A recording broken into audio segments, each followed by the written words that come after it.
hello रायजोफोर मा खबर बोरै दं मारै दं बयबो कमेन्ट्सआव खोन्थाहरदो आं बिराद गोबाव जाबायमोन ब्लग खालामैया दिनैसो टाइम मोन्दों आरो टाइम मोननाय लोगो लोगोनो आं मा खालामखो डाइरेक्ट दुब्लियाव फैबाय आरो दुब्लियाव फैनाय लोगो लोगो माथो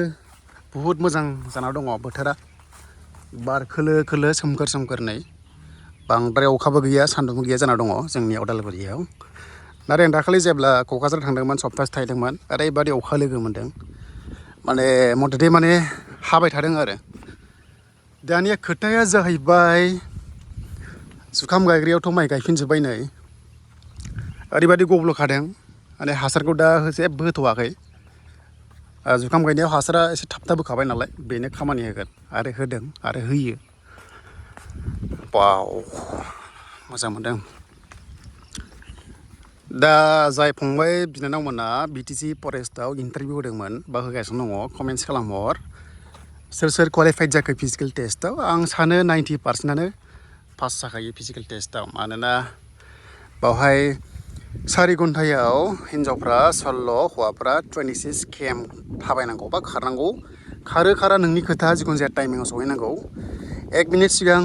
सहैब्लाबो जायो 1 घन्टायाव सहैबाबो जायो जेबो बाव नाम्बार गैया आरो गोरोन्थि बुजिनाङा खायसे खायसे माने आं 1 घन्टायावनो खारनो हादों साख्रि मानो मोनासै बे नङा माने खारनायाव जेबो फिजिकेल टेस्टआव नाम्बार गैया आरो खालि एग्जाम आरो भाइभायावसो नाम्बार दङ एग्जामाव 100 मार्क्सनि दङ भाइभायावहाय 20 दङ आरो बे एग्जामा माब्ला जागोन जों बेखौ दा सावरायगोन बेखायनो भिडिअखौ नोंथांमोना नायलांबाय था दा आंबो हैदोंमोन हैनायालाय फरेस्टार ग्रेड 1आवहाय आंना उदालगुरि डिस्ट्रिक्ट हिसाबै दङमोन 11 जुलाइआव आं बेसेबां प्रेक्टिस खालामदों होनोबा सप्तासेसो खालामनाय जादों आं सानाखैमोनखि माने बांद्राय खस्थ' मोना होननानै खिन्थु आं एक्सुवेलि बुंनो थांबा खस्थ'खौहाय बयबो मोनखादों खारखांनानै एसेबाबो फेन्दा आथिं सादों मानो होनबा जाय जायगायावहाय फिजिकेल खारहोदोंना बे मोनसे वाइल्ड लाइफ एरिया माने चक्रसिला हाजोआवहाय दावखोनांदों बावखुंग्रियाव हाजोआ ओरै दावखोनाय आरो बे ओरै दावखोनायाव एसे खस्थ' मोनो बोलोआ बारा नांगौ नालाय ओंखारख्लायनायावहाय मोजां स्लपिंआवहाय आराम आथिङा बोलांखायो लासै लासै खारनो हायो खिन्थु दावखोनायाव खारनाङा आरो दा आंनिया लादों टाइमाहाय 3 घन्टा हयथ' 5 मिनिट बा 2 मिनिट लादों आरो हमना ला आं 3 घन्टा 10 मिनिटखौनो लाबाय आं जास्ट अभारअल टाइमा 4 घन्टा ओरैनो आग्लायलायदों आरो आंना 90%आनो हादों आंनि गामि खाथिनि सानैसोआ हायासै मानो होनबा इनजुर जाबाय हाजोनि थाखाय आं मोनसे खोथा बुंहरगोन जायफ्रा फिजिकेल टेस्ट हैनो थांगासिनो दङ बा होगोन एसेबां टेनसन लानांगौ गैया जास्ट गावनि स्टेमिनाखौल' लाखिनांगौ हाखायो आरामसे खारथारनांगौ बेबो नङा थाबायनांगौ बेबो नङा एसे सम खारदो एसे थाबायदो आरो आङो 300 मिटार 400 मिटारसो खारदों ओमफ्राय थाबायदों ओमफ्राय आं ओरैबायदि मोजां मोनदों फल'वार्सफ्रा आंना ओरैबायदि आंखौबो ज'जोदों मानो होनबा आदा होननानै बयबो लामा लामा रायलायलाङो बयबो लामा आंखौबो मटिभेट खालामलाङो आरो आंबो बिसोरखौ माने मटिभेट खालामलाङो आरो आंहा पकेटआव आं चक्लेट 15थासो लाखादोंमोन बे चक्लेट जायै जायैनो पाल्सखौ जायै लामा बे गारामा सिखांनाय इन्ट्रेस्ट मोनलांदों आरो सासे सिख्लानो आं चक्लेट 2 होलांदों बे सिख्लाया सोरमोनथाय आंनि फल'वार्सआनोमोन खिन्थु आङो नामखौ मिथिया सोरबाफोर नुसनदोंबा कमेन्ट्स खालामहरबानो जाबाय दा जिखुनु जाया जेबो टेनसन लानाङा नाथाय बे फिजिकेल टेस्ट पास जाबानो साख्रि मोनगोन बेबो नङा पस्टआ ओरैबायदि खम माने बे पस्टआ अनलि 157 बथ मेल फिमेलावहाय दा हिन्जावफोरनि रिजार्भेसना 30% थायो गभर्नमेन्ट जबाव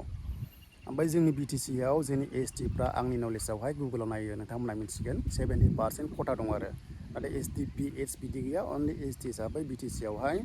70% खथाखौ जोङो गुगोलाव नायबा नुयो आरो बे दंबो जानांगौ 6 सिडिउल हिसाबै आरो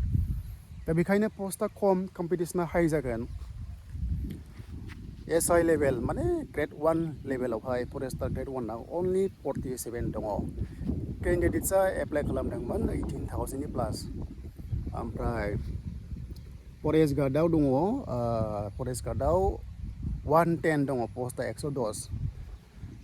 केन्डिडेट्सआ एभेलेबल एप्लाइ खालामदोंमोन 32,000 ना मा ओभारअल टटेल पस्टआ 157 टटेल केन्डिडेट्सआ एप्लाइ खालामदों 52,000नि एसे बारा एप्रक्स 52 लादो दानिया डेइलि CSBआ होदोंमोन टारगेट 3,000 सामथिं लाइक जास्ट 3,000 को लादो डेइलि एटेन्ड खालामदों 1,800 निफ्राय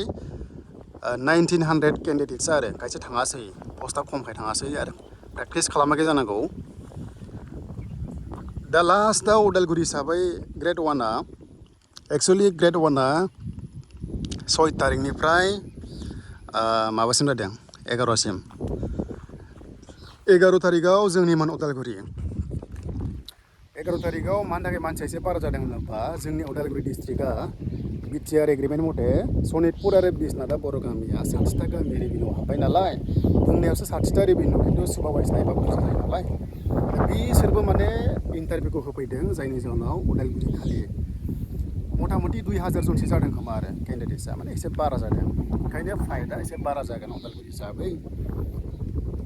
दा सानदि आरोबाव 13निफ्राय 24 जुलाइसिम गार्डआ जागासिनो दङ दा बे गार्डआव